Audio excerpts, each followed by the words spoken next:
Улаанбаатар хотод цас ороод 2 хоног байхад зуны халзан дугуйт жолооч нар цөөнг байна. Үүнээс бол жингийн өдрүүдэд 300-аас 400 орчим бүртгэгддэг зам тээврийн осол шин цас орсон үед 2 дахин нэмэгддэг.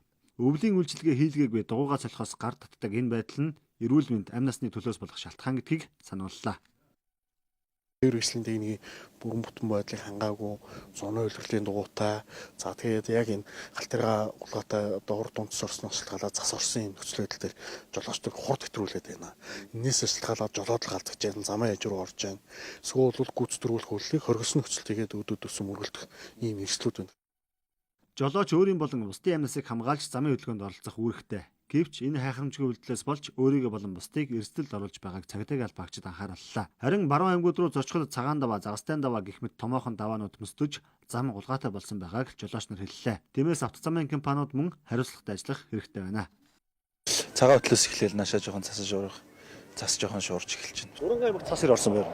Уранга 4 хоногийн өмнө очсон. 4 хоногийн өмнө бол ерөөс зам битүү шуурхтайсаа. Зам зөр одоо нэг замын суурингууд байгаа шүү дээ. Суурингийн хурд сааруулагч нисгүүд дээр ер нь бол битүү гүлэн өссөн. Нилээх хэлтрээд. Хондоо шуурж байна.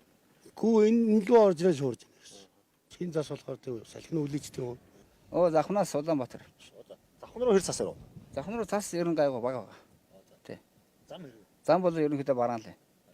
Тиймээс жолооч нар холын замд гарахдаа машиныхаа дугуйнаас эхлээд бүрэн бүтэн байдлыг хангаж өөрийнхөө явах гэж байгаа газар цас шуурхтай байх эсхийг сайтар анхаарч замд гарахыг зөвлөж байна. Үүнээс гадна зам товчлох зэрэг үйлдэл нь голын мэс бүрэн хөлдөөгүй байгаа энэ үед осолдох өөр нэг шалтгаан болдгийг ч сануулж байна.